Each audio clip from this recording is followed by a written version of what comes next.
Episode 28 with John Aguilar of The Final Pitch.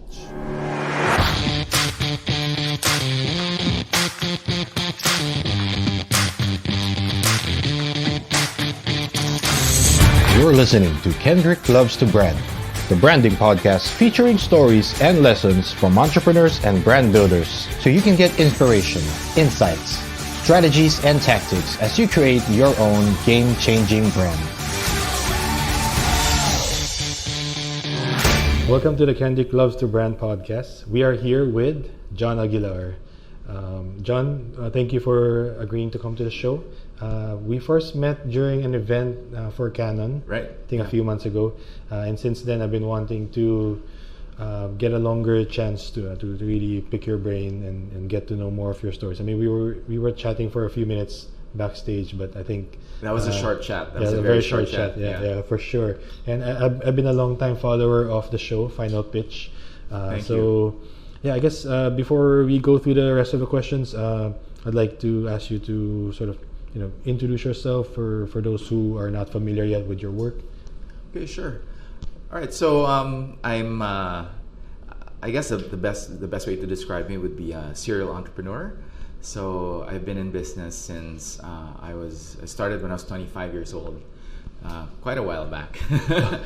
I got into, originally the first business was TV production. Okay. So I've tried producing numerous shows. Not all of them succeeded, but our longest running show is Philippine Realty TV, which we've had on ANC for a good number of years before we transferred it to CNN Philippines, which is its new home now. Okay. So we're on our 18th season for that show. And we also have gotten into the startup ecosystem with our show now, The Final Pitch, nice. Also on CNN Philippines. Yes. So I started out with TV production, with producing TV shows, but we gradually went into different industries because of the shows. How did you get into TV production? Like you mentioned, you started this when you were 25. So before that, what were you doing? My course in college was BS Psychology, right? So that's like a pre-med course, but I was never really, I never had any intentions of getting into medicine. But I was really interested in media that time. So right after college, I was sort of like a semi-professional athlete because I was training with the national team in track and field. So nice. My event was the decathlon, okay. And the 100-meter dash. So I was doing that for a few years, but I was also at the same time doing a lot of writing for newspapers, magazines that time. I was also doing segment producing work for Channel 9 News.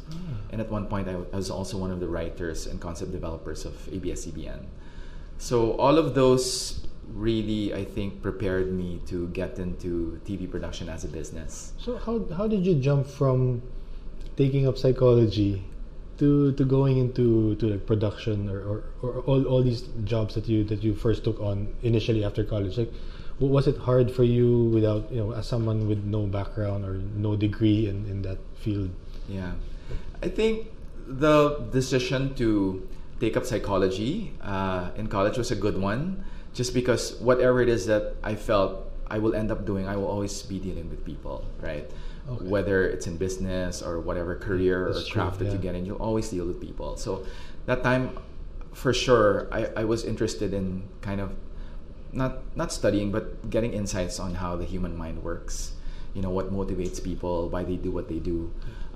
So I guess in a lot of ways, my interest in how the mind works translated later on to the work that you do. The work that I do, which is in media. So psychology is really all-encompassing in a way. It allows you to be able to analyze what people probably, like, for example, if you're in sales, what would they be interested in, and why would they be motivated to do, say, or act a certain way. So yeah, I think it was it helped in a way. And what made you decide, or to put up your own company? Because like when you say you're into production, I guess that the typical route would be to go to work for one of the bigger networks, diba? So what made you, what is it in you that made you decide, I'm going to do this, but I'm going to do it by starting my own company. Oh, okay. All right. So when I first started working for the news for Channel 9, I didn't know anything about production.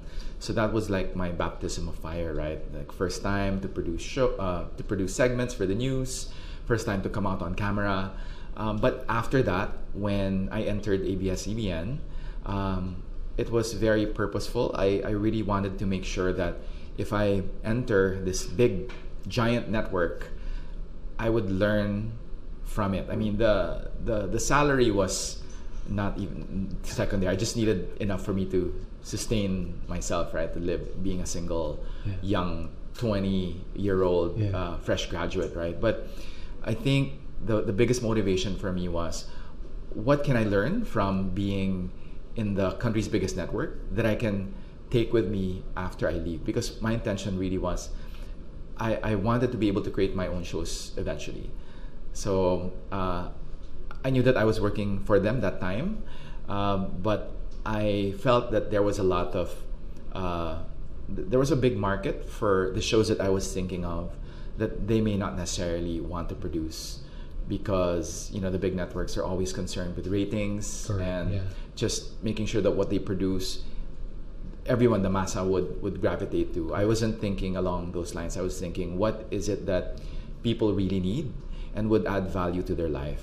I mean, it's good that you get entertained, but I think beyond that, what is it that the television medium, can add value to you as a person, as a businessman, as a parent? Yep. What are these things that, because of the power of the TV medium, you will be able to just, after watching something, hey, I learned something today, and because of that, I can potentially be a better person because of what I learned in this program. So that's kind of like the motivation for me. Where did that entrepreneurial spirit come from? Like were your parents entrepreneurs? Yes, my parents were entrepreneurs. My mother was into the tailoring business. So they had a very successful tailoring business back in the 1980s. And my dad was helping out in that. And then sometime during the mid-80s, the tailoring business went down because people started just wearing ready-to-wear clothes.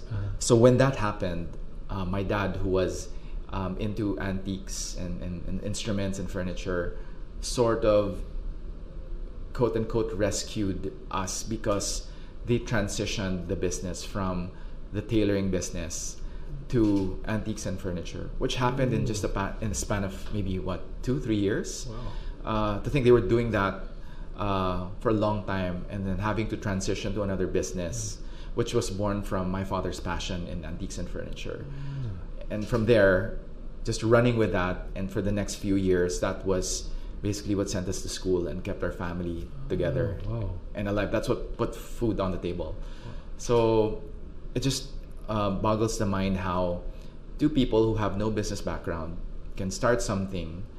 Eventually, the market where they start that business will die, but yet find another way to be able to adapt and thrive in a totally different industry. Like what's called in the tech world as a pivot, basically. Exactly. So they were. That's a incredible story. They come from tailoring to antiques in just a short amount of time. There's no. It didn't take long for them to like. Because like some entrepreneurs would go through some periods of like you're sort of in that down period, and you're not, you're still trying to fix it. So they just shifted immediately to a new business. Yeah, because they had no choice. I mean, you can't go hungry for long. I mean, we were 3 children, and we were going to good schools. So my parents did not have the luxury to fail. Essentially, that's it. I mean, you cannot fail, because if you fail, we were living a comfortable life. We were by no means rich or wealthy. We were a middle-class family that, my parents really worked hard to send us to good schools.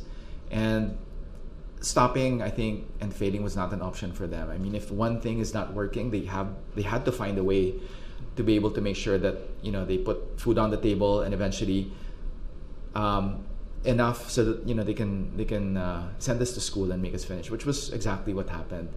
And watching this growing up, seeing them in their businesses, we would help out. I would personally help out, like in the tailoring and RTW business. They would, when they were transitioning, they would go to mga changgets.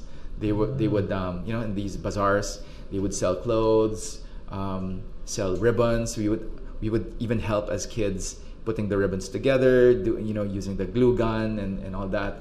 At some point, because it wasn't doing so well, they even sold sago at gulaman. Okay. So we would help in so that. very resourceful. Oh yeah. I mean, anything that would make money, right?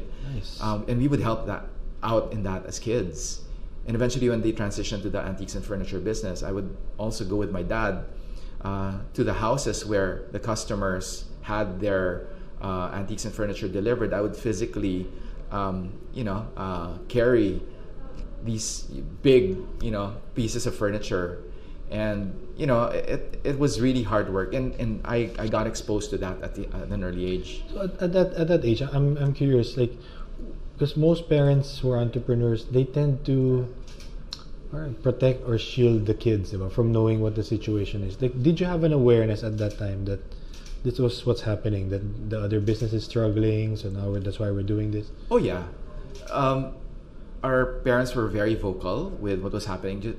I mean, even during the dinner table, I mean, they would discuss the problems. They would fight also.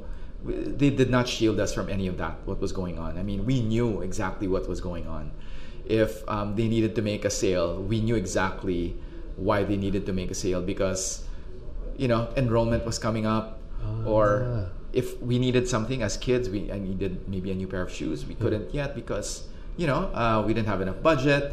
At one point, our house, they were even thinking of renting out for us to move to a smaller house so that they could have something for rent that would sustain our family. So things like that, I think as entrepreneurs, they were very, very honest with us. They never shielded us from all of the hardships. We felt it every day of our lives. So was it stressful for you as kids, or was it more like, this is what's happening, you guys don't have to worry about it? No, I think it was not so much the stress of knowing that we did not live a very comfortable life.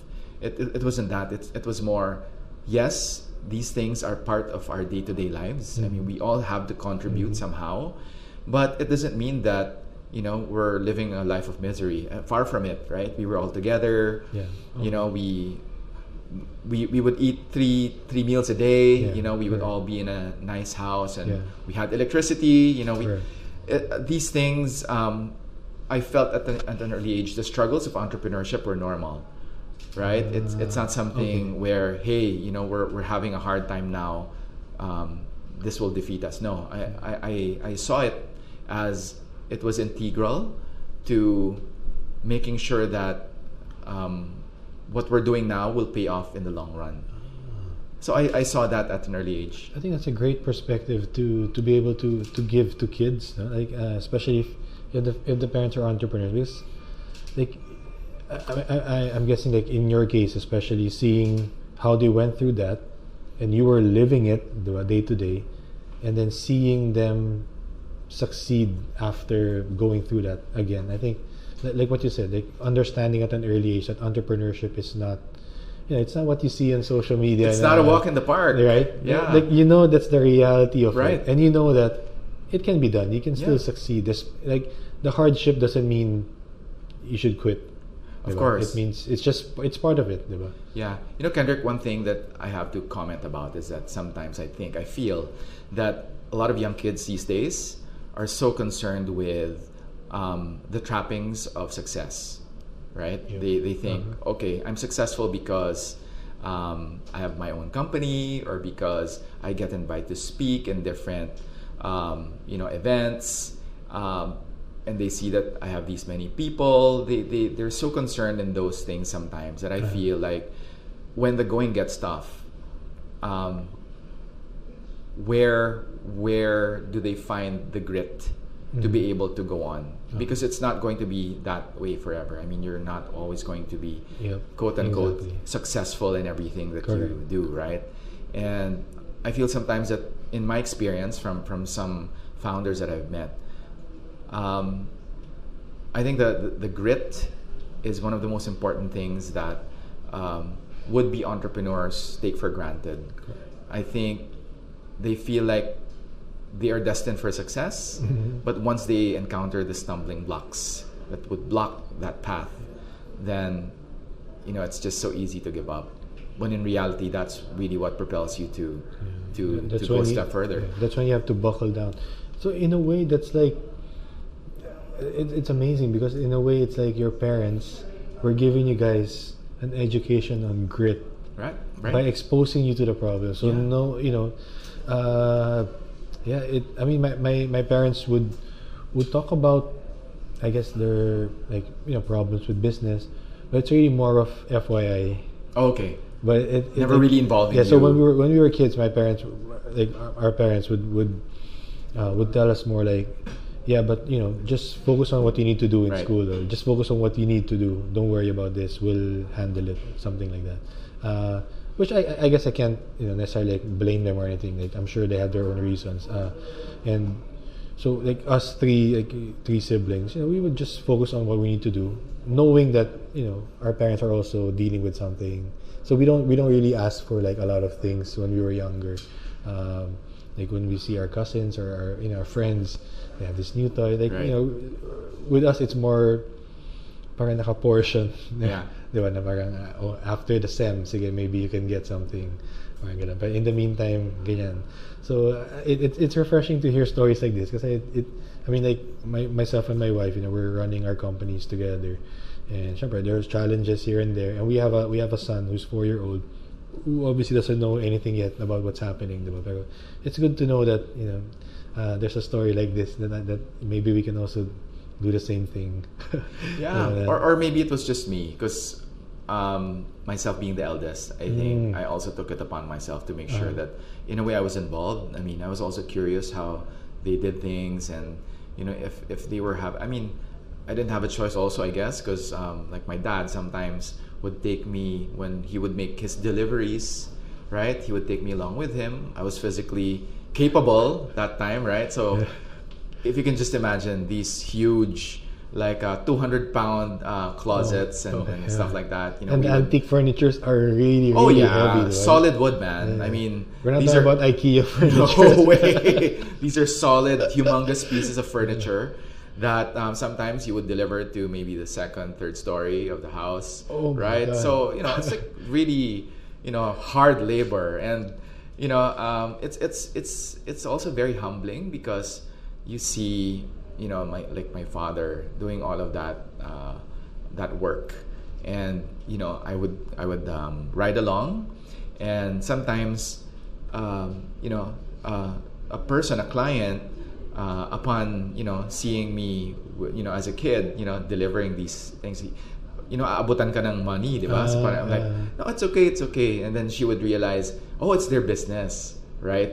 So parang it was also an education, and wow, this is it's a very powerful experience, because that you're entrepreneurs, you belong to an entrepreneurial family, and the gratification is in knowing that this day we made a sale, right? And because of the sale, it's going to pay off maybe that semester's tuition, or that the groceries for that week, right? But they were running things like mom and pop, right? I mean, things were not perfect. They were far from perfect.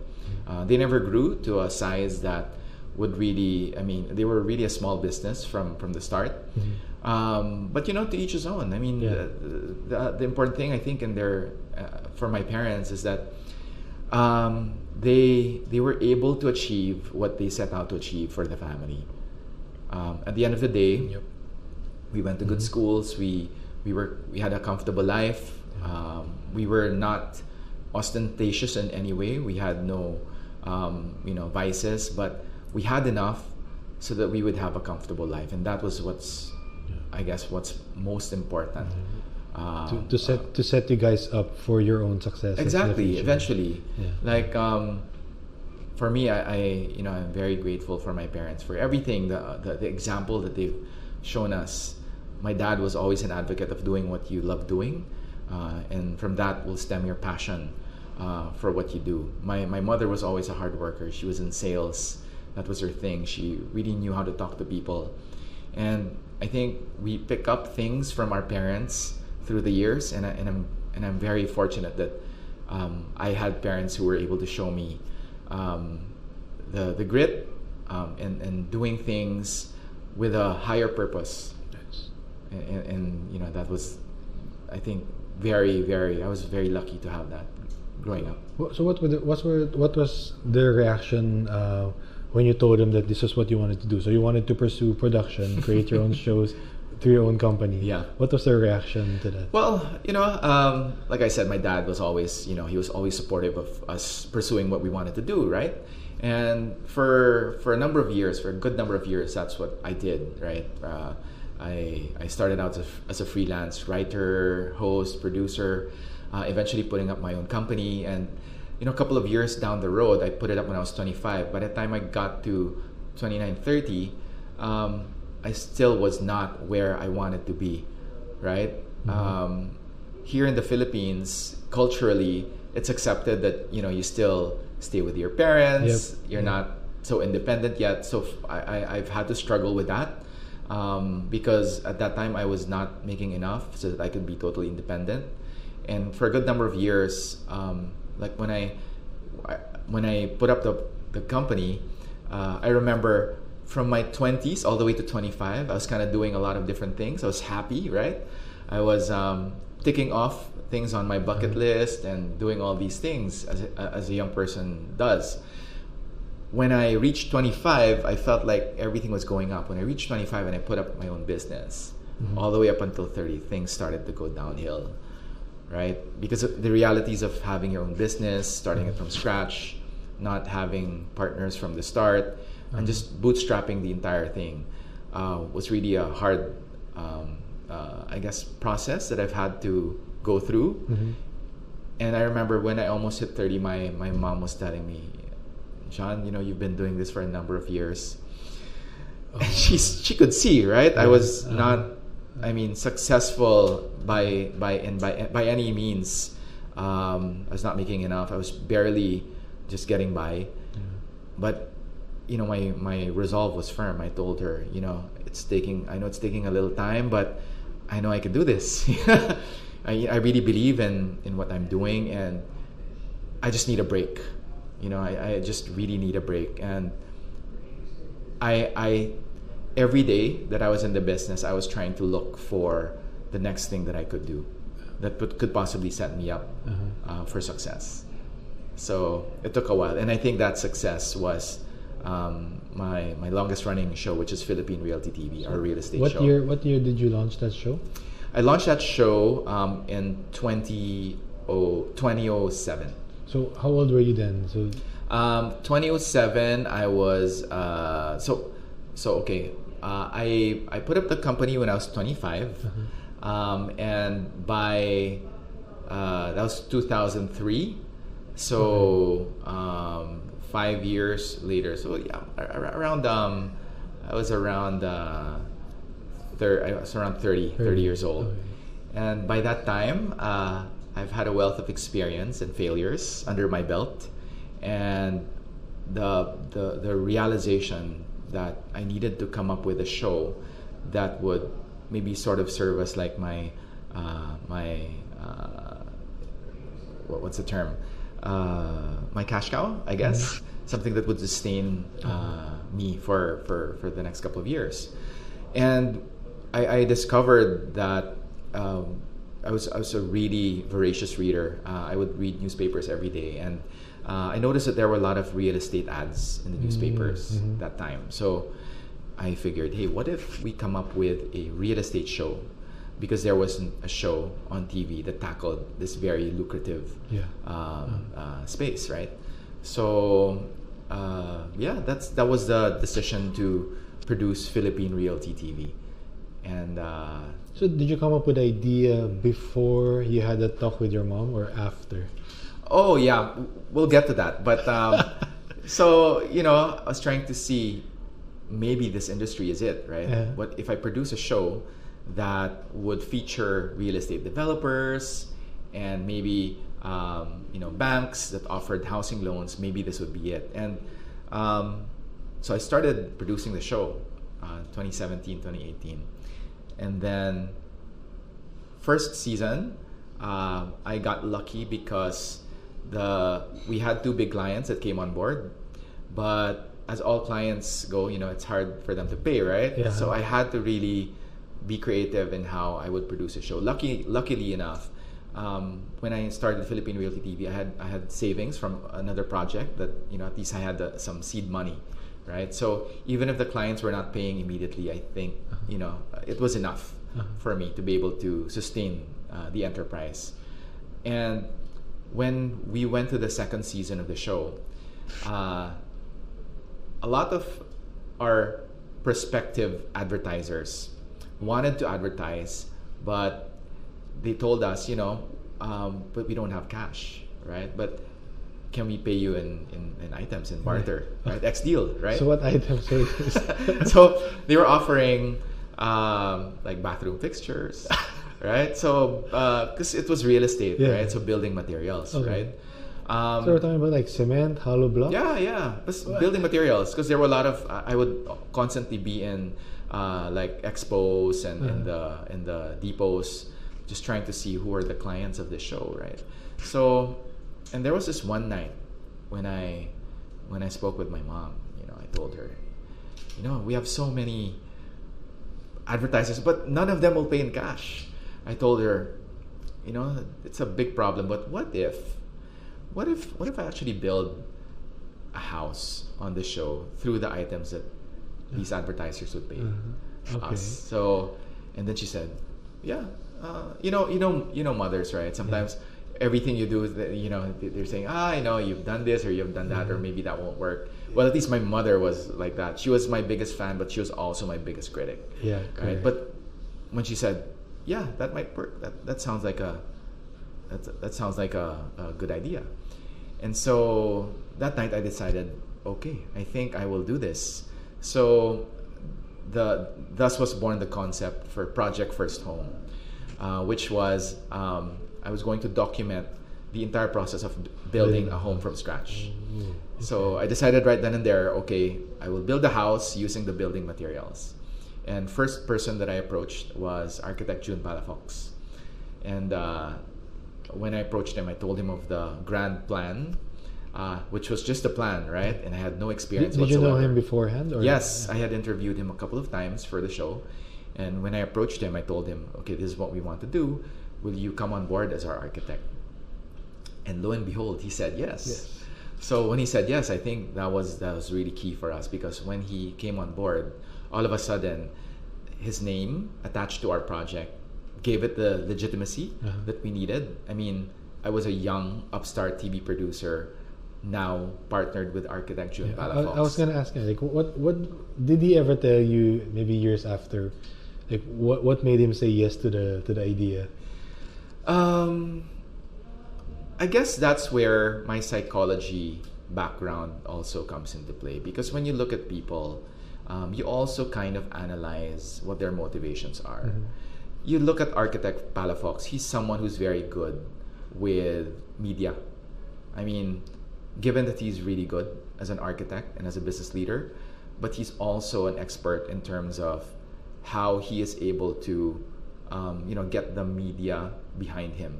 That's why he's probably the most interviewed architect of our generation, or of his generation, just because he's also savvy with how he deals with media and with the press, right? And I knew that. I had witnessed that from day one. And so I think if we were to package the idea to him, wherein if we say that what we will do on the show could possibly reach a good number of people through our platform, and he has this advocacy of professionalizing the trade and making sure that we uplift the trade of architecture in the Philippines, then it's really in line with what motivates him and what his objectives are. So I think knowing that and presenting that in a way that we did, so I think that was key to making him agree and say yes. Okay. So coming from that point, you produced that show for almost 13, 14 years now, diba? So right now we're on our 18th 18, season. 18 season. Yes. Okay. And then you also have another show which we'll get into later, the final pitch. So you mentioned earlier that you've had some shows that didn't work, that failed.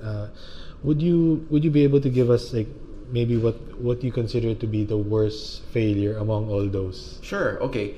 But mind you, I consider them learning. Lessons, Yeah. learning experiences rather than failures. Like for example, I tried to produce Run TV at a time when the running community was really booming, right? There was a good number of there was a year when left and right there were runs. I mean, almost every weekend, right? And that time I figured, this is the perfect show for me, right? Because me being a former athlete, runner, and I'm in TV, so man, sponsors would gravitate towards this. And we tried to sell the show. But unfortunately, we didn't get the sponsorships that we needed to be able to sustain a TV show. So that was born from my passion and my perceived ability of the running industry to support a TV show about running. But later on, we figured and we discovered that it would not be able to support the advertising that was needed to be able to come up with a Run TV show, right? So, but that was a good experience in trying to assess a market and just saying, okay, there's not enough, let's just cut this right now, right? So we didn't even pursue that show. We did film a teaser, but that was it.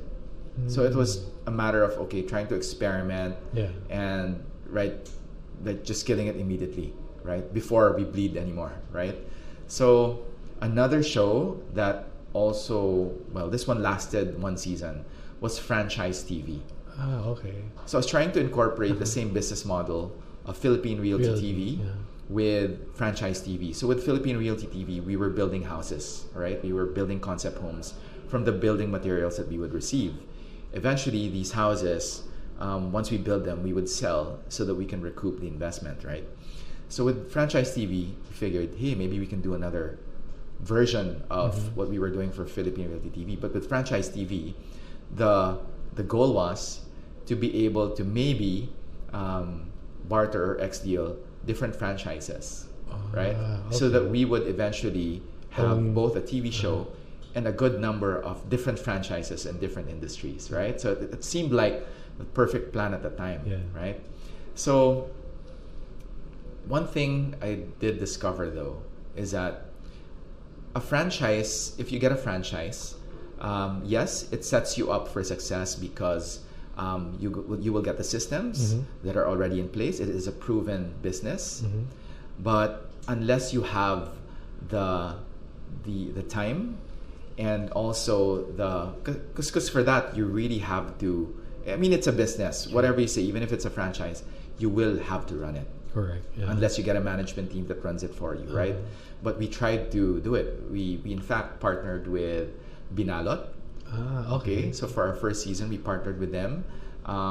X-Deal also. So they agreed. Okay, we'll give you a franchise, but you're gonna have to do the work, right? So we spent for the physical, the restaurant.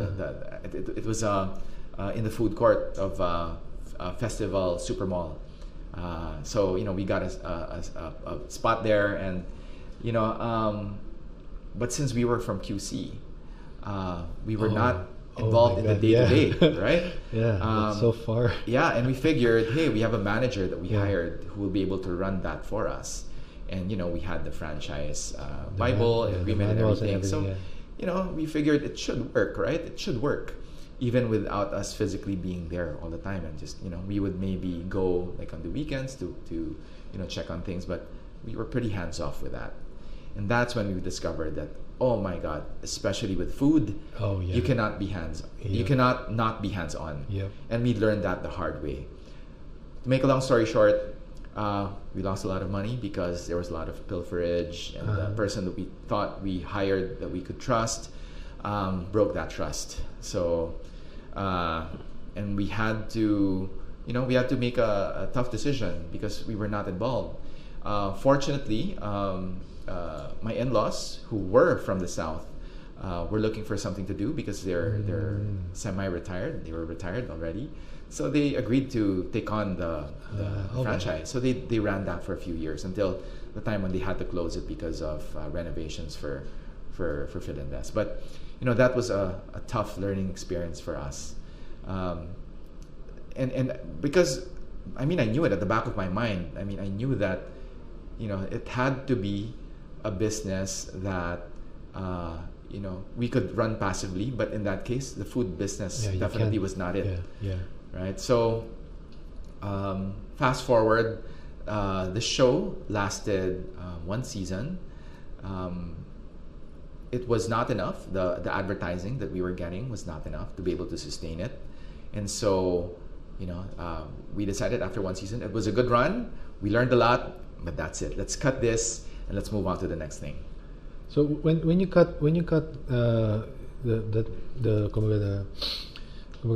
off the lights on these concepts, do you ever, like, looking back now, or maybe at this point now, do you ever look back and say, maybe I could have done something differently, maybe I could have salvaged that? Like, after all these things that you've learned now through the years, do you ever look back and say, maybe I could have done something different with that, maybe it could have still worked?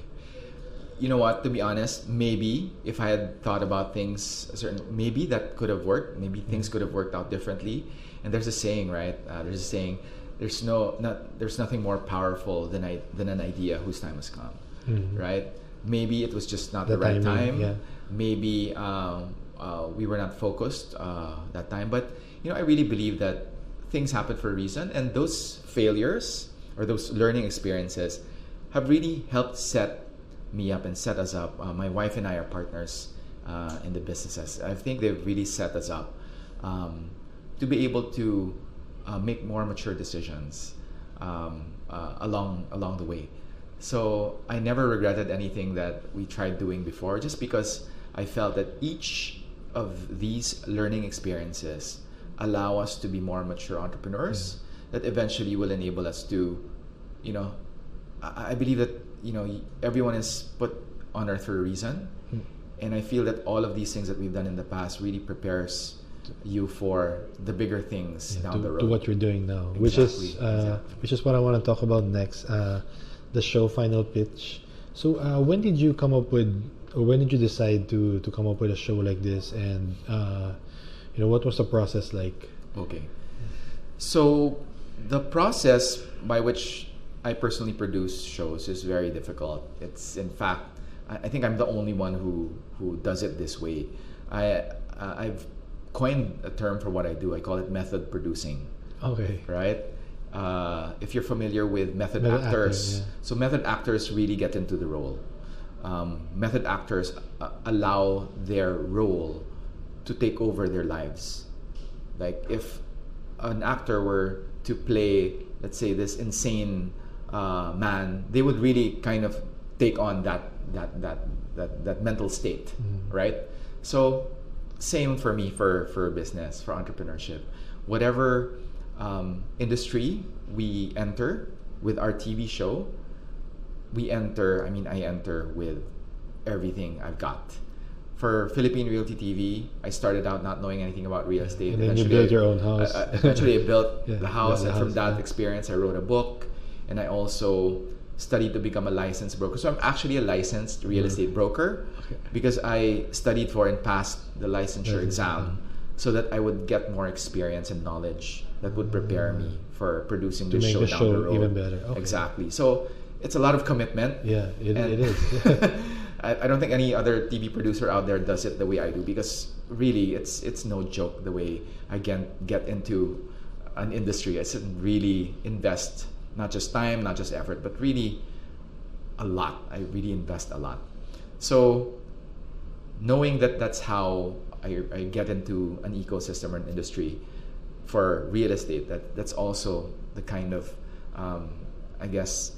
strategy that I did with the Final Pitch. So Final Pitch, the idea was born really from watching a lot of Shark Tank, Yeah. right, and other reality shows Yeah, like The against them, yeah, Apprentice, The Apprentice. The Voice. You know, I'm a big fan of reality shows. I'm the biggest fan of Mark Burnett, who produces all of these shows of like course. Survivor Yeah. and all that. And I remember one time the final pitch was born from me having a conversation with Monica, my wife, during a Go Negosyo event. During that event, we were invited to the Manila Polo Club, and in that event, there were maybe like 300, 400 people who were business leaders, government officials, basically the who's who of the business community and government as well. And I told Monica, I told her, you know what? We are so fortunate to be where we are right now, because we could practically go up to anyone, and if we had a concept, we had an idea, we could pitch it to anyone, and if that person liked it or was interested in it, then we'd be in business, right? That could be the start of something. Yeah. Just because of our access, being in such close proximity to these people. So I told her, I think this would be the perfect time to launch the final pitch, which was something that I've always told Monica I want to do, like the local version of Shark Tank, right? So when I told her that, she said, I think you're right. This is the perfect time. I mean, we're pretty connected in a way. I mean, we were able to, in terms of the years of being in business, amass a good network. Mm-hmm. So why don't we put that network to good use, right? So after telling her that, I immediately went to work, right? So okay, I told her, okay, so we'll do it then. And she said, okay, yeah, let's do it. So my first act or instinct was to tell someone about it, right? So I immediately went up to Joey Concepcion, our presidential advisor. During the event? Yeah, during the event, yeah. After discussing this with Monica, right? So I immediately went up to him and said, we're coming up with a new show. It's like the final pitch of the Philippines. And, we're going to link entrepreneurs to businessmen. And, maybe Go Negosyo can help us at some point. And he says, yeah, that's a great idea. We need that. And next person I approached was Secretary Mon Lopez, who that time was, I think, already appointed as the new secretary. So I told him, we're going to be doing a final pitch of the Philippines. A Shark Tank of the Philippines, and maybe we can involve DTI. And he says, yeah, that's a great idea. So, it's just really after automatic validation, right? And also I think it's a self-fulfilling prophecy, right? I mean, you think one thing, you tell people about it, and and the next person could possibly be a partner, right, or an advertiser or what have you, and the next person that I spoke to eventually became one of our investor judges on the first season of the final pitch. And from that night till we did the press con, it only took around 4 months to get everything together. Just because I had this idea, I relentlessly pursued it until 4 months later, we were already announcing it during the press conference that it's airing at that time on History Channel, and that we had these 4 investor judges on board who are looking for the next big Filipino business. So that's how it started. And now Final Pitch is entering... We're now on our fifth season. Uh-huh. We're preparing for season 6, which we will be launching in a couple of weeks. But season 5 is running right now every weekend on CNN. And for people who want to watch Final Pitch, where can they catch the show? So the Final Pitch is seen weekly. So we air every Sunday at 8:30 p.m. And we have replays every Monday at 9:30 p.m. and Saturdays 5:30 p.m.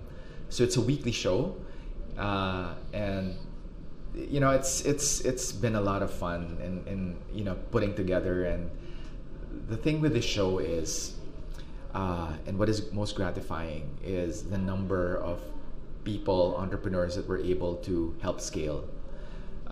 You watch a lot of these shows on TV where you win a prize, or you get dole outs. To me, the biggest service that you can give to people is the opportunity to create something bigger than themselves. I think when we set out to produce the final pitch, just the idea of helping entrepreneurs scale their businesses was something so huge that I felt that whatever it is that we end up doing, if we are successful, this thing could potentially impact millions of people. And right now we're seeing that with the show's success. We're on our 5th season, and the number of entrepreneurs that we were able to help fund are, you know, it's such a blessing, because they themselves tell us that the show changed their lives. They openly admit that before the final pitch they were struggling, and a lot of them, and I have to be honest, a lot of them also, even after the shake hands after the pitch, a lot of them also do not make it. Some of them close, but those that survive, not just survive, but they thrive, and they're able to grow their businesses exponentially. And we've seen this with a number of contestants already, because we've had a number of them come out and really grow their businesses. So it's very encouraging how they were able to grow. Among all those entrepreneurs that got investments through the show, do you have one that's really that really stands out to you in terms of what they were able to do using the funds that they got through the show? Okay, maybe I can cite two. Okay. Right. One is Vincent Lau. He's actually American Chinese. His business, Marie Health, is based here in the Philippines. Okay. And when he was doing the final pitch, he was flying in and out from San Francisco because he's based there with a pregnant wife. So he would fly to Manila to shoot with us and then fly back to take care of his pregnant wife. And prior to the finale, his wife told him, gave him an ultimatum. She said, you know, Vince, if this does not work, and here's the thing, that time they were really at the end of the line. I mean, in terms of finances, I mean, they really had to make it work just because, you know, he's been trying to put it together, but, you know, they were bootstrapping the entire thing. So the wife was telling him, if this does not work, if you don't close a deal on the show, you're going to have to get a job. Wow. Because he had a baby on the way. It's like the scariest thing to hear for an entrepreneur. Yeah, exactly. Exactly. So, you know, the pressure to make sure that something happened on the show was really all up there. I mean, that was what he was up against, right? So fortunately, he was able to secure an investment from Joe Magsaysay and from the Sterling Group of companies as well, right? Yeah. When that happened, that was a pivotal moment for him, because that pretty much set him up for the success that he has right now with his company. Right now, I think they're going for their Series A. Wow. So he has a bigger team, and, you know, obviously didn't get a job. Yeah. Because you know, it's still alive. And yeah, that was a great success story, and it was one of our first from our first season. And a recent success was this other entrepreneur, Jasmine De Luna. Now she just got married. She's Jasmine De Luna Torralba. She came to the show with a multi-concept store called Society 8. She had 4 branches that time. And when she came on board, this lady was really, I mean, she had a great story. Really rags to riches somehow. Tried to eke out a living doing network marketing at a young age. Mm-hmm. Dropped out of school. Eventually really did the grind, and eventually came up with Society 8 Concept Store. So she subleases mall space and creates a concept store where she has different brand partners sell their items through her store or her space. Mm-hmm. When she entered the final pitch, she had 4. Now she's close to 20. Wow. A year after. A year after. A year after. Wow. So that's really exponential growth. And I think, you know, these are examples of entrepreneurs who just needed a break. Mm-hmm. and they had the right tools, they had the right attitude, they had the grit, and obviously the adversity quotient is way up there, right? But I think that's our role. It's to be able to provide that break and then that opportunity for them to be able to, reach their potential. And we're happy with not just these two, but a good number of other success stories. So for those who are interested to join Final Pitch, like, do you have like a criteria for? I mean, as a producer, do you have like a separate criteria for who you think would make, for a good applicant or contestant for the show? Okay. So the Final Pitch is, in my eyes, yes, it's a TV show. Yes, it's entertainment. But most importantly, the Final Pitch is really a search for the best entrepreneurs out there that we can present to our investors on the show. And potentially by presenting them and helping them with their pitches, they're able to land a deal that would help set them up for the rest of their entrepreneurial journey.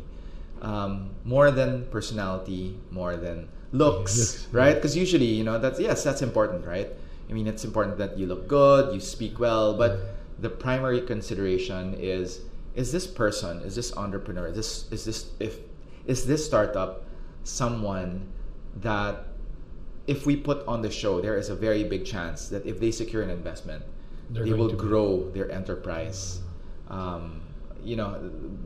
And that's something that you don't readily see or see during a pitch or just based on an application form that you fill out.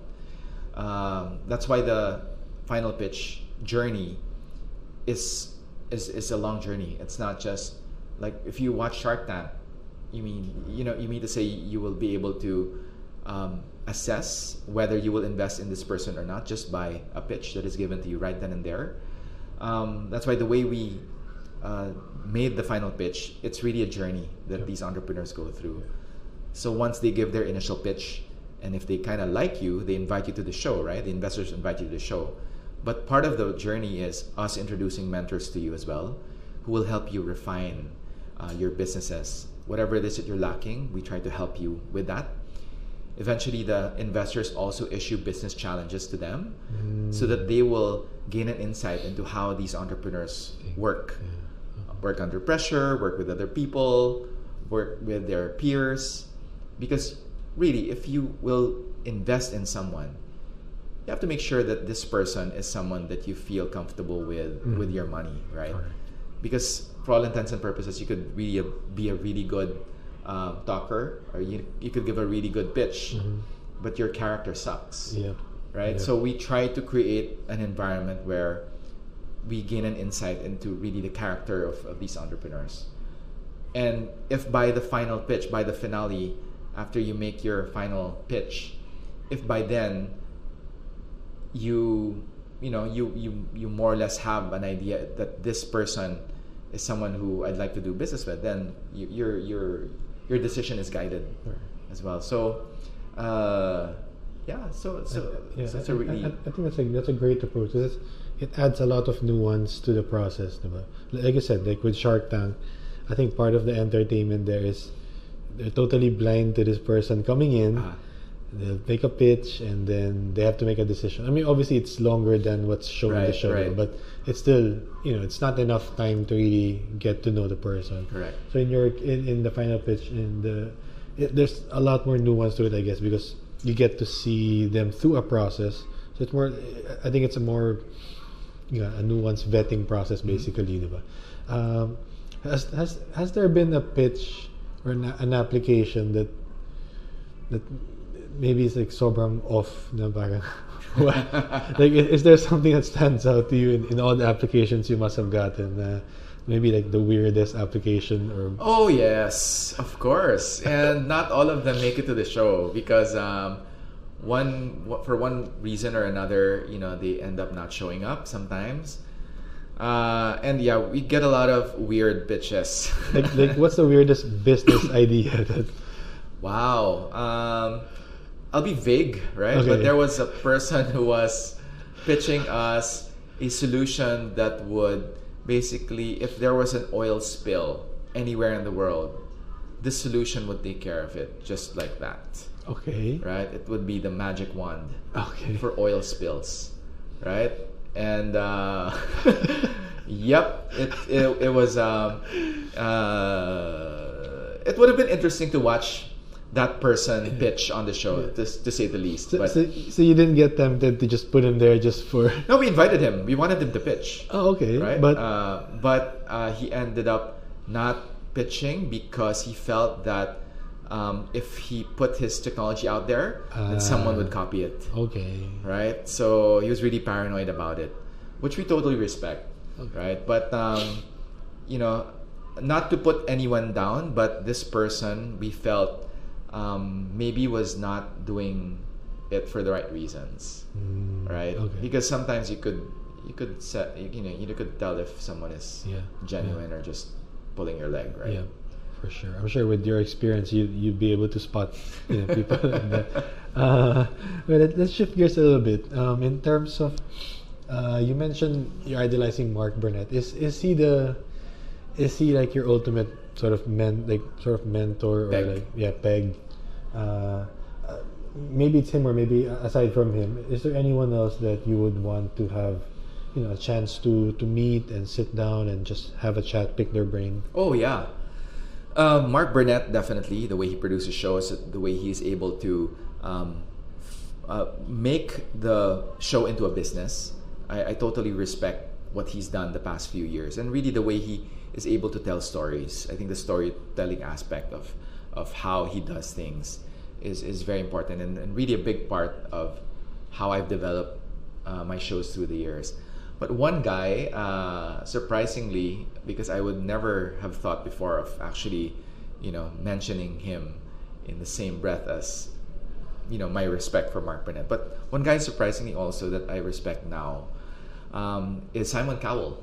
Ooh, okay. But not for the reasons that he's most known for, right? Because Simon Cowell, he's almost like, you say Simon Cowell, automatic you think, this guy is the one who puts everyone down. He's negative. He's almost become a caricature of himself. Exactly, like someone who is someone who really, I guess, feeds on, But to be fair, also, Simon Cowell is totally blunt and honest as well, right? But I respect him not for what he does on cam. I totally respect him for what he was able to do with America's Got Talent and Asia's Got Talent. So if you take a look at the shows, the Got Talent franchise, he was able to scale across the world by introducing, a bigger Got Talent format, right? But eventually he's able to bring that Got Talent format to different countries as well. So what happens is the Got Talent of each country eventually feeds into the talent pool of the Got Talent of regional shows, right? So him being a talent manager, it's a perfect avenue for him to discover these talents, right? The famous boy group, or I don't know if you call them boy group, boy band, but One Direction was a direct result of these talents who did not win in Got Talent, but he basically put them together and made them to what they are, or what they were at their height, which is like one of the biggest acts in the world, right? And I totally respect and admire how he was able to create that from this show or this franchise, right? So with the final pitch, that's kind of serving as, I guess, my I wouldn't want to say template, because it's different. I mean, ours is a business show, but in a lot of ways, that's what I'm also aspiring to be able to create, not in the talent or singing genre, but in the business and startup community, right? So right now, the final pitch we're going to take across Southeast Asia. So we're creating the final pitch ASEAN, which we are planning on filming by first quarter of next year. So for the first edition, we're involving 6 ASEAN countries. Wow. Okay. So obviously the Philippines is there, Singapore, Thailand, Indonesia, Malaysia, and Vietnam. So we will get one investor representing each country. They will all converge in Singapore, where they will hear pitches from startups from all across the From the region 6 countries and beyond. All right. So basically, Wow. these entrepreneurs pitching will be the ones that are already ready to scale regionally.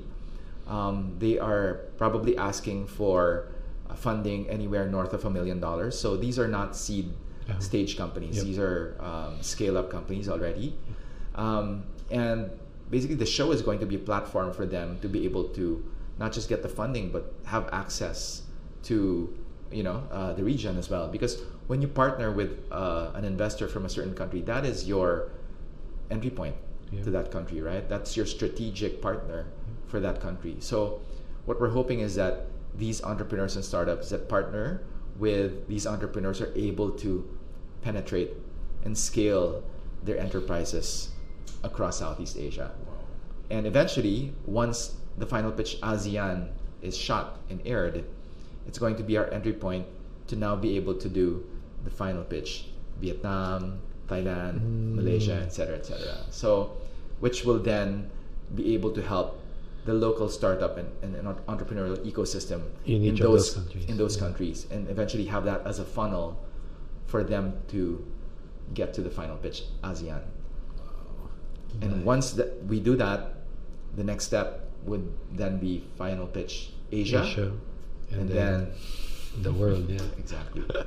Nice. Do you plan on hosting all those? No. So you get host No way. for- Yeah. So the plan is because, and this is something that is very deliberate that I do. I am the host for the final pitch because, and this is going to be the formula later on for the other final pitches. The host of the show can't just be a presenter or cannot just be a professional host. The host for the final pitch has to be an entrepreneur. Okay, and that's key. That really is key, because what we're looking for later, what we will be looking for, and what we'll be recommending once we license the show, is for the host to essentially be someone who knows the ins and outs of the startup ecosystem, someone who knows the value of grit, hard work. So these things that we preach on the show, that entrepreneur should have gone through all of that and more. Yeah. So it's Right? not just lip service. No way. No way, Yeah. because you have to be able to speak from experience. Yep. Right? Mhm. And that's very important to me. I think the sincerity of being a show host extends far beyond what you deliver as your line, right? And really that's how I've positioned, I guess you would say, my brand, my personal brand within the show as well. I'm really doing it. Well, it is a business, right? But I'm also doing it out of a sincere advocacy to be able to help other entrepreneurs who are struggling up until now, right? And to give them that break. And sometimes that's all you need, right? And I think that sincerity and that mission comes across. And that so for the final pitch ASEAN, yes, I will be hosting that. But when we license it out, we will get countries. different entrepreneurs as well to host those individual shows that they will have in their respective countries. I'm also curious, like when you first started your shows way back then, were you always comfortable being in front of the camera? Okay, so my first TV job was in Channel 9 News. My executive producer that time, Buddy Lopa, when I first interviewed with him, so he sat me down, he said, okay, tell me about yourself. He saw my resume. And he liked my resume because he saw that I was a champion athlete. And to him, also he was a former swimmer, he knew that athletes, especially student athletes who were doing well in both. Well, I wasn't doing well in both, right? I was a champion athlete, but my grades, forget it. But he felt that athletes were perfectionists just because, we really knew how to work hard and perfect our craft, our sport. So he saw that, okay, you look to be a good candidate. I'll give you your own segment in your own segment in the news. Okay, you can do whatever you want. You do what all the young kids are doing now. You call it gimmicks, right? You do your thing. And I recommend, he told me, I recommend that as much as possible, you always do a stand-upper, which is a term in news for, you face the camera and you speak to the camera. You basically deliver your lines, and not just have a voiceover tell the story, right? He gave me that advice because I think he saw that, I had, I guess, potential to be able to communicate the stories that I felt, would resonate with the youth, right? And if people knew me, and they saw me on TV and they saw the face behind the story, then it would maybe give me the credibility that I needed, so that next time maybe they would encounter me, they knew, oh yeah, you're that guy with that segment gimmicks in Channel 9, right? So I think that was a baptism of fire for me. What was your immediate reaction when he said that to you? I was thrilled. Yeah. I mean, someone who's young and starting out producer to be given that license. I mean, I wouldn't even have done it. I wouldn't even have known how to do it, right? But just for someone to give me a break and tell me, hey, you know what? Get out there, get yourself in front of the camera, because it's going to be good for your career, right? And it's good if you're able to communicate it and eventually become comfortable in front of the camera, because that's a skill that you'll probably, look on years back. And here I am now. It's a skill that I've learned through the years. No way am I perfect in what I'm doing. I have a lot of work to do, but at least I'm at a point where I'm comfortable enough and confident enough to be able to project well, at least I feel, and be able to be an effective host of the final pitch. I think bottom line is that through the years I've really discovered that the best hosts or the best presenters are those who are speaking from a place of sincerity and also from experience, right? Because entrepreneurship, you can't fake. Yeah. Right? The learnings that you've had through the years, you cannot fake that. You cannot just say that. It's not a line that you just deliver. So I think it came naturally for me. Like in the show, I don't have a script writer. Everything that I say just really comes from what I feel, what I know from that moment. So it really is genuine, sincere, and in a lot of ways, that's not something that you can assign to a writer, right? So, yeah. Okay, so after final pitch, we're here now in your office called the Dragon's Nest. Can you tell us more about this new venture that you have? Okay, Dragon's Nest is our venture builder. So for those who do not know what venture building is, in tech circles, so a venture builder is a company that builds startups from the ground up, from scratch. Traditionally, a startup would form when a founder, someone who has an idea, thinks of something, a solution or a challenge or an opportunity, tries to find like-minded people to be part of his or her team, tries to get the resources, and eventually hope and pray to God that they're able to find product market fit and eventually have customers down the road that will allow them to scale their business. But more than 90% of startups fail, as we all know, and they fail for different reasons. And some of them, what I just mentioned earlier. So a venture builder works on a different paradigm. So a venture builder does not work with existing startups with existing ideas, because the startups and ideas will be fully formed later on. But the critical aspect of a venture builder is that a venture builder builds multiple startups in parallel, so at the same time. And there are a group of entrepreneurs in residence within the ecosystem or within the venture builder that is assigned different startups or different opportunities or different challenges that they will take on. But the big difference is that these entrepreneurs in residence, or these what we call executive founders, Mm-hmm. are backed by a very strong team. So the back end, a very strong team composed of your CMO, your Chief Marketing Officer, Mm-hmm. your CFO, Chief Financial Officer, and also the CTO, your Chief Technology Officer. So, and also the team that is backing them up in terms of the administrative and everything else. So what happens is these executive founders are focused primarily on trying to find what it is, what that product market fit is, given the challenge that they are pursuing. Right? So usually a startup would have problems with all of the back end, like setting up the company, trying to find resources. In this case, we are involving different companies who will serve as co-owners as well. So conglomerates will be coming in who will fund these startups, but only own a minority stake in the startups. Okay, because at the onset, majority is by Dragon's Nest, minority is with the conglomerate.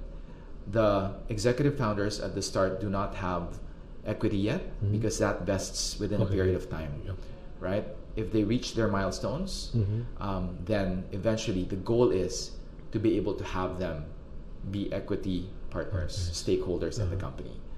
So, but they're not worried, at least within the next 18 months of the runway, because we take care of that for them, because we get that from the conglomerates. But the focus is mainly on trying to find product market fit, trying to generate revenue also, because eventually after, well, at least in our timeline, about a year and a half, 2 years, we have to be able to spin them off, sustain them, and then eventually spin them off into a separate entity altogether. So this office where we are at right now, if you think Big Brother, this is like the Big Brother for startups, right?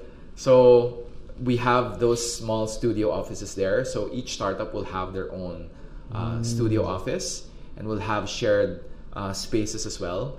So if you can just imagine, us building, growing startups here in this facility for the next couple of years, we're going to be documenting everything that they do. Not the minute details of the tasks, but really milestones, important milestones that we feel people watching will learn a lot from.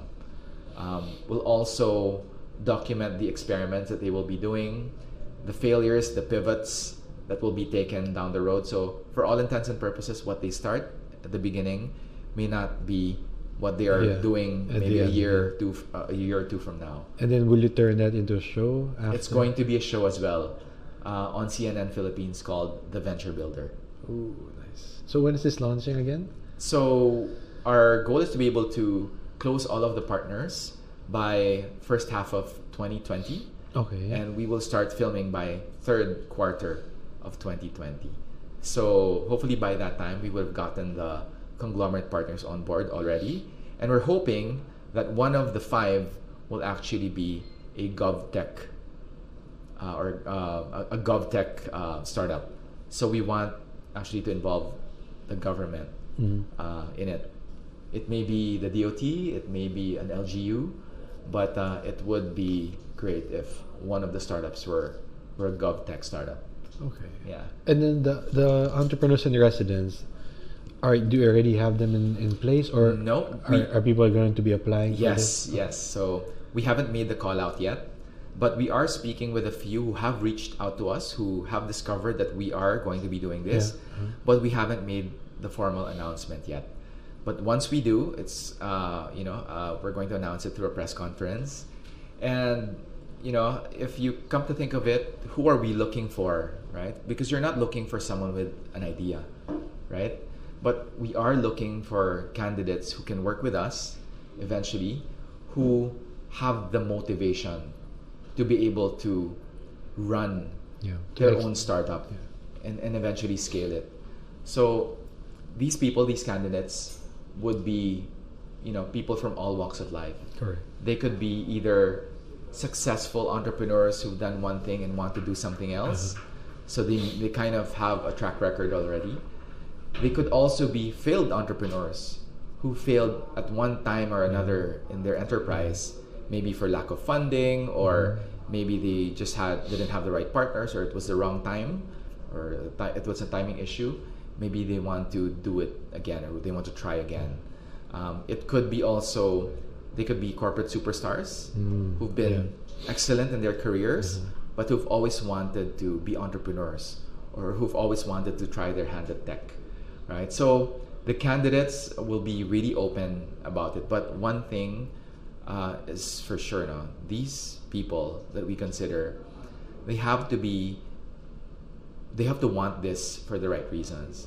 I mean, it will be a reality show, but we're not looking for people who just want publicity. Exactly. Actually, if you're in it for the publicity, we probably won't even consider you, because that is the least of our priorities, right? Yes, it is a TV show, but the more important aspect of it really is these are going to be running startup enterprises, funded, and also trying to solve big problems. So the little distraction of having the TV show there is as little as we can make it. I mean, but the most important thing about the entire thing is that these are leaders that are going to be taking their team and building it into what we want for them to be like 2-3 years from now, which are exponential companies that will probably scale across the region, because that's our goal, is to be able to create region-focused startups solving regional problems and not just hyper-local Philippine problems. So it's going to be more focused on tech-enabled startups. That's correct. That's correct. And the ideas will come later on, right? But what's important is who are the people. So before the journey, really, it's really who you take on that journey with you. That's, I think, going to be the biggest challenge, because the success of these startups will mainly be dependent hinged on those executive founders. Correct. Okay, let's shift gears again a little bit here. This is one of the few questions I always ask all my guests. So, do you ever experience self-doubt? Okay, wow. Yes, but I think self-doubt is healthy, because I think it puts you in a place where if you are 100% confident in everything that you're doing, I think that confidence can sometimes border on I think it's misguided if you are always confident and sure of everything that you're doing. I think it's healthy to be, I guess, a little bit paranoid and a little bit unsure, just because it forces you to really think of what you're doing, really try to study the viability of what you're doing. I think it's healthy to not be so confident all the time. Although I've always maintained like a positive attitude in everything that I do, so I always try to imagine and visualize the success of something. Like if I start something, I always try to visualize, like, a year from now, where would this be? It's already successful and we're doing this and that. But I admit, the questioning, if it is right or wrong, that's what keeps me on my toes. It's kind of I think it's healthy to have that. Yeah. And it's what pushes you also to not relax. Nice. So just to avoid complacency, right? Right. Yeah. Okay. What's your typical day like? Like, how do you stay productive? Because you're obviously doing a lot of things. You're hosting, you're producing, you have this new venture builder here, and you also have your real estate businesses. Like, how do you keep yourself productive managing all those things? Yeah. So I try to keep a routine where there are days where I know it's going to be really heavy, right? I know that I won't be able to get any exercise. I know that maybe I won't see like my children for a while, right? But the push that you make for that, you really push, right? So that you can have your off days, so that you can learn eventually to, sorry, not learn, but so that you can eventually allocate the time that's needed for you to recharge and do the more important things, which is really family and your personal, like getting exercise and staying healthy and all that. Yeah, it's I try to get as much exercise as I can, and just try to eat healthy and all that, because I've noticed that some people, they allow for their busyness to be like an excuse or a crutch for them, maybe to not take care of themselves, which I think really down the road, long term, it's really gonna do you a disservice, because like for me, like I just try to exercise as much as I can. I was a former athlete, so it's kind of So easy for what me. type of exercise do you do? I go to the gym. I run. I do Spartan races occasionally. So Okay. it's really good. I mean, it allows you to get into the, like, it makes you feel like, well, it Like- makes like me a feel like a warrior. man. You're deep in mud and sweating and all that. It's good. I mean, it's good for the soul. It's good for us middle-aged men to feel like we kind of still have it, right? So yeah, and just gym work and golf as well. Golf as well. okay. But that I try not to do because it just takes too much time. Too much time. Okay, we're coming up to the end of the show now. Yeah, I'm sure you're very busy, so I want to be respectful of your time. There are three questions that I always ask all my guests. So it's all related to legacy. The first one is, knowing everything you know now at this point, if you had the chance to go back in time to when you first started your company, and you can give advice to the younger version of you, just for maybe 1 minute, just a quick drop in and just quick advice, what would it be? What would you say to your younger self? Wow. Okay.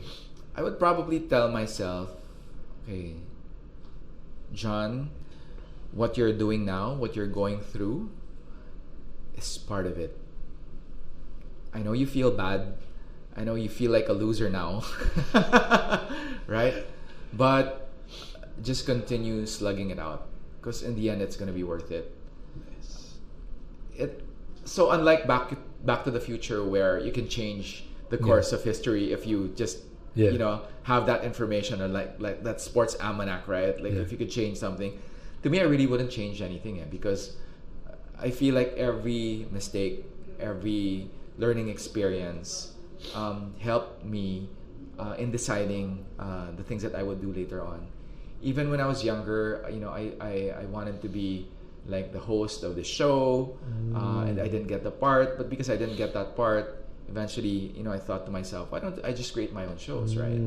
So the blessing there is that, yes, I didn't get that gig, but it set me up to believe that was not for me, but there is something bigger probably waiting for me down the road, right? Nice. Which is, come to think of it right now, it's an even better deal for me right now, because I get to control the shows. Yep. I get to pursue my passions. Yeah. And I get to help so many people. I mean, to me, if I had been successful as a host that time, maybe I would have been Maybe you'll still be doing that. Yeah, until yeah. now, Which it's a good gig, Yeah. right? It's very glamorous, but to me, that's not what's attractive for me. It's not the glamour of being in front of the camera and getting recognized by people and endorsements and all that. It's really the power that it enables you to share with other people, the opportunity that it gives you to give opportunities for other people as well. I think, to me, that's one of the most gratifying things about what I do now.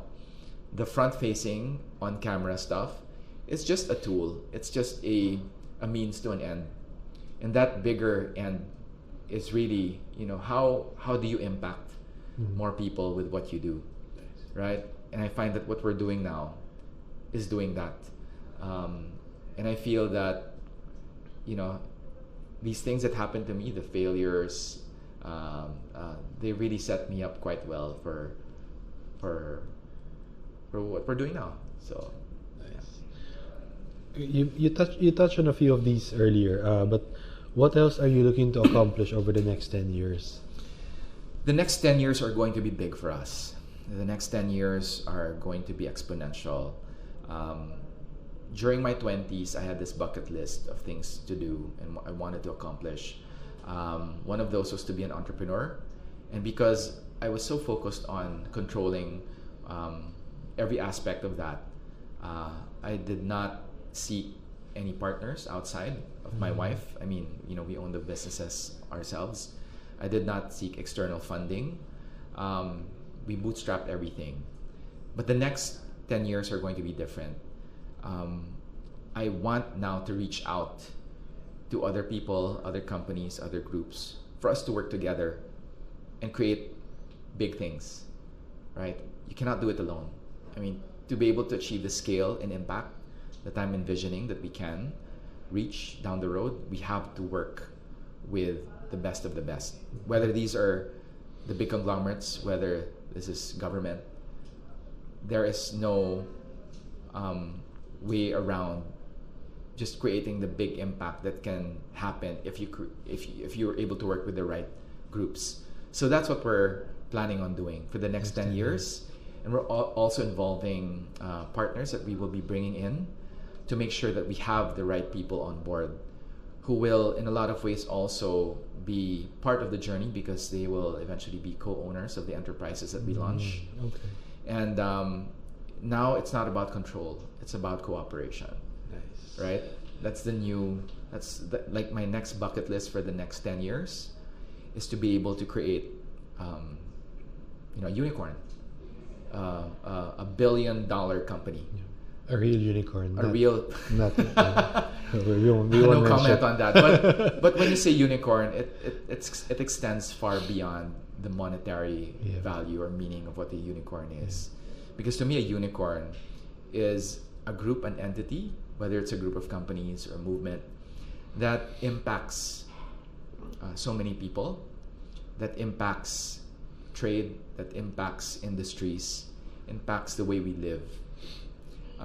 I think to me, the unicorn aspiration is really having something that us Filipinos can proudly say, we put this together, we built this, and we are able to grow this, scale this, not because we are doing this just as Filipinos, because we are doing this as a community with our neighbors in Southeast Asia, right? So the old school thinking before of trying to do something and owning everything, and I think that's already dying. Yep. And the new way to go now, as you know, it's really cooperation and collaboration. Correct. So that's what's in store for us for the next 10 years, and I hope that we're able to reach that status, not so much for the value that we will create within our organization, but also the value that eventually we will be able to create within the region and our country as well. Okay, so before I ask my final question, where can people follow you? Where can people follow Dragon's Nest or the Final Pitch online? Yeah, so they can just watch the show on CNN Philippines. They can also go to our Facebook account. So that's the Final Pitch, and also eventually the Final Pitch ASEAN. Okay. I'm also on social. A lot of people reach out to me on social media, whether it's Facebook, LinkedIn. LinkedIn's really good. Okay. So Instagram as well. But I think for this purpose, I think LinkedIn really is the best way. So if you type my name, John Aguilar, I'm the bald guy there in black. So you can't miss it. All right. Well, thank you so much for your time, John. And the final question is, how do you want to be remembered? I want to be remembered as someone who was able to impact a lot of people's lives.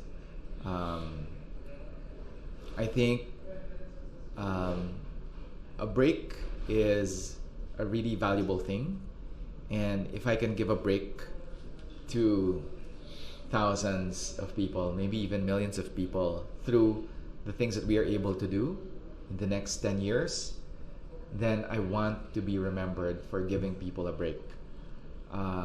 It's not often that you get a helping hand, and I know firsthand how hard and difficult it is to be an entrepreneur and someone eking out a living.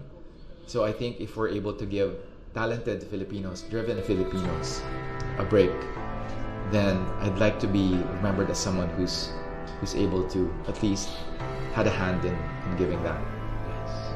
All right. Thank you. Thank you so much, John. Thank you, Kendrick. That was great. Salamat.